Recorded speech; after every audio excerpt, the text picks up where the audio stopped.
What's up, guys? Welcome to another how to build around this commander video. Before we get into it, as always, if you have not, please do subscribe to the channel. 31,000 and counting, thank you so much, I appreciate it. We're going to be talking about Satsuki, the Living Lore, what I think is an incredibly interesting commander option compared to maybe everything else that's grabbing your attention with this Kamigawa Dynasty set. We're not talking about vehicles, we're not talking about those equipment creatures, we're not talking about shrines even, or ninjas, we're talking about sagas. We now have a commander option that directly synergizes with the saga enchantment type. And I'm not going to lie to you, Satsuki's not going to be a powerful commander, just one that is more experimental. You are focusing on saga and enchantment creatures, and there's going to be a bit of an emphasis on the counters as well. So, reading her off here, we have a human druid, a 1/3, put a lore counter on each saga you control, activate only as a sorcery. That is a tap ability. Big downside there is that you can only activate as a sorcery. I don't think it needed to be like that. I think if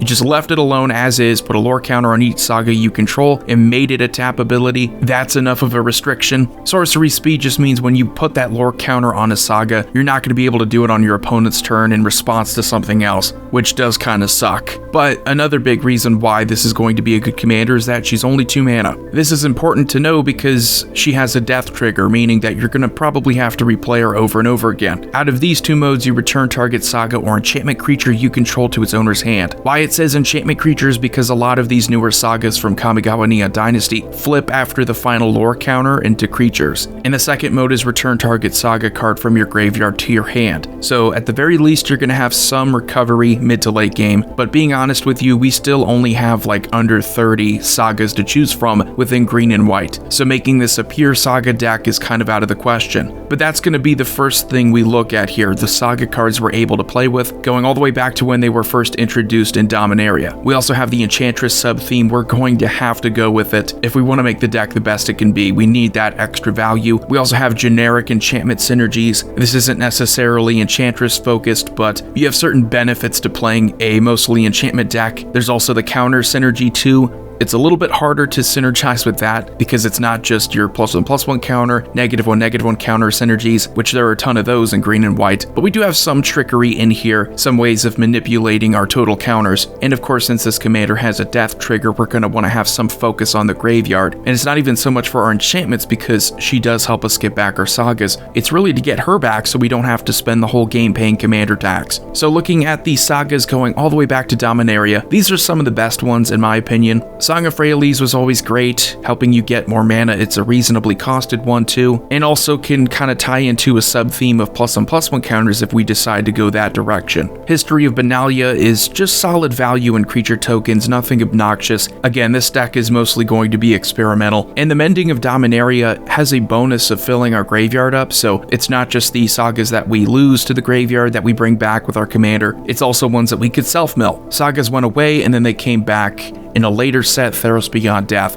And you'll notice this about sagas, they're not always powerful. Sometimes they just do something simple like give you a creature token, they let you search for a land, they let you maybe draw a card, gain some life. That's all Birth of Meletis is. First Eye Rowan Games is going to be a fun one since you have a total of 4 lore counters. It's going to stay out there a bit longer, you're going to be able to manipulate it, and I think all of the lore counter abilities are pretty good. Gives you a little bit of everything in terms of value. And Elspeth Conquers Death is great removal, and that's something you're also going to notice. This deck might play and feel like a Planeswalker deck just because you have these different lore counters. Each turn, you're getting a little bit closer to the final one. You're not getting any crazy ultimate, though. Sometimes just the first lore counter ability is what you're in it for, and with Elspeth Conquers Death, I think you have 3 pretty good ones, but that first one is mainly why you want to play any of these, and you get great removal on that one. They would also make a return in Kaldheim, and we don't really have too many of them in green and white from this set, but we also get removal here in Fall of the Imposter off that 3rd lore counter, and Battle for Bredegard gives us a ton of creature token value. That 3rd lore counter pretty much lets us double our creature tokens.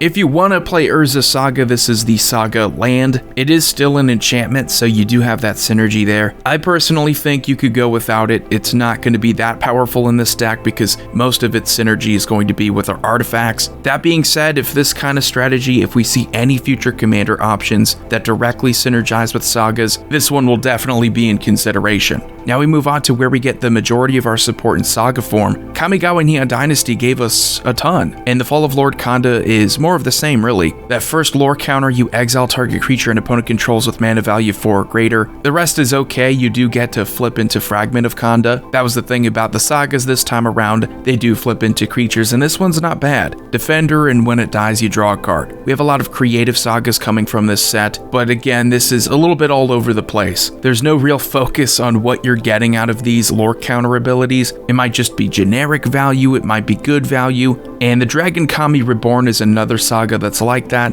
First and second lore counter ability, you gain 2 life, you look at the top 3 cards of your library, you exile one of them face down with a hatching counter on it, and then you put the rest on the bottom in any order. It flips into Dragon Kami's egg. So whenever it or a dragon we control dies, we may cast a creature spell from among cards we own in exile with hatching counters on them without paying its mana cost. And with Teachings of the Kirin, we get more mill, we get more self-mill. First ability lets us mill 3 cards, we create a 1/1 colorless spirit creature token. Second one puts a +1/+1 counter on target creature we control. Third one lets us transform into Kirin Touched Orochi. And whenever it attacks, we choose one, we exile target creature card from a graveyard, and when we do, we create a 1/1 colorless spirit creature token. Second one is exile target non-creature card from a graveyard. When we do, we put a +1/+1 counter on target creature we control. So again, more of the same, nothing really outstanding, nothing that's really going to synergize with enchantments. You're just looking for good value, and what you get here is good graveyard hate. We have the mythic saga Jugan Defends the Temple. First one lets us create a 1/1 green human monk creature token with tap to add green. That's pretty cool. If you can bring this back repeatedly, you can get more mana dorks out of it.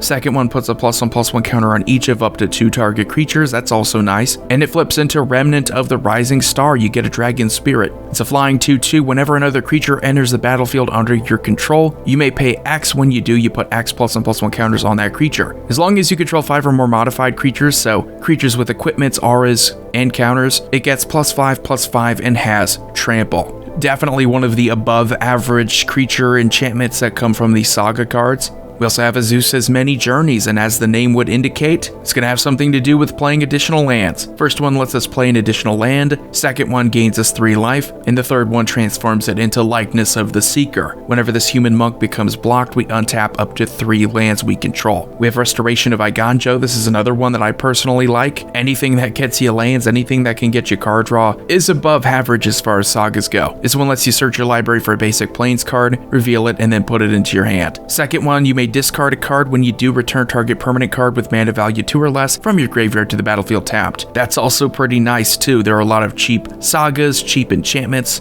a lot of cheap creatures too. You could even get a land. Flips into Architect of Restoration, Vigilance, and whenever it attacks or blocks, we create a 1/1 colorless spirit creature token. We have Boseiju Reaches Skyward, one of my favorites, may be my favorite saga from the new set. First ability, we search our library for up to 2 basic forest cards and we put them into our hand, so a lot like the last one. Second one, we put up to 1 target land card from our graveyard on top of our library, and it flips into Branch of Boseiju Reach, and it gets +1/+1 for each land we control.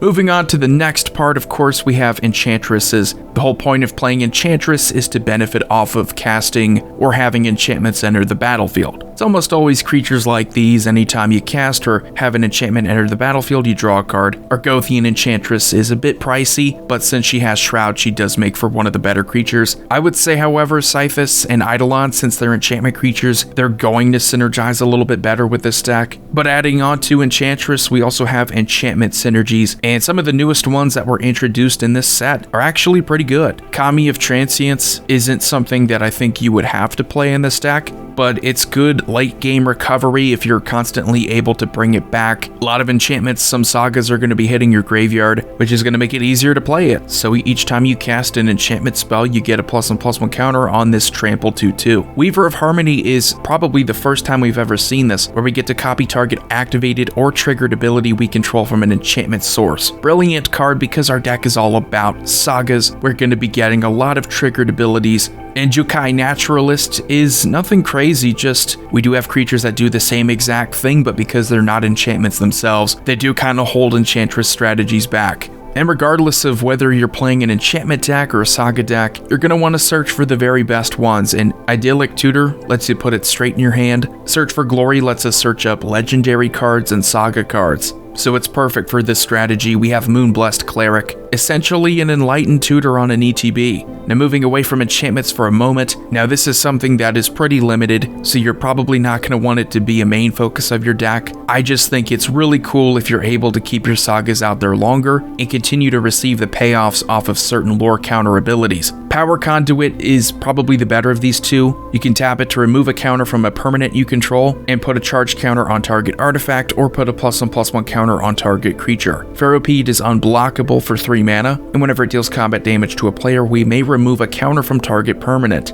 Because it's 1 mana more, and it does require you to attack with it, I would probably just stick with Power Conduit. You can keep a really good saga out there longer, and continue to just replay the same lore ability. And alternatively, you could do the exact opposite. You could continue to add more counters. You could use things like Karn's Bastion, Evolution Sage. Maybe you want to get through these sagas as quickly as possible. Proliferate is one of the best ways of doing that. And finally, you're going to want to have some focus on the graveyard. Because our commander does die, it has a good death trigger. That trigger lets us bring back our sagas to our hand, so we're not as desperately in need of enchantment graveyard support. But we do have things like Safi Eriksdotter, so if our commander would die, we then sacrifice Safi Eriksdotter, so we can then bring her back. Teshar, I think, is a great card, probably one of the best support creatures for this strategy. Since our sagas are historic spells, whenever we cast one, we get to bring a creature card with converted mana cost 3 or less from our graveyard straight to the battlefield. And Sun Titan, of course, having almost the same type of ability, we can continuously bring back a permanent card, mana value 3 or less. And there's never been a better time to fool around with enchantments than 2022, because all we have is just nothing but graveyard support for enchantments. Resurgent Belief and Brilliant Restoration are both newer forms of mass enchantment return, and since this is Commander, we're talking about probably the best format to play either of these, because mid to late game you're willing to wait a couple turns, you're willing to spend 7 mana. So that's going to do it for this edition of how to build around this commander. Satsuki the Living Lore is not going to be a blow them away powerful commander option, but it's going to be more of an experimental one, where it's not even so much about optimizing, it's about what are we able to do with sagas right now. If this commander becomes enjoyable for many people, Wizards of the Coast may very well give us another saga-focused commander. So that's why I focus on commanders like these, because it does set a bit of a precedent. And if you already have an understanding of how to play with sagas, it's going to make playing with future saga-focused commanders that much easier. Commander Void here signing off. I will see you all next time.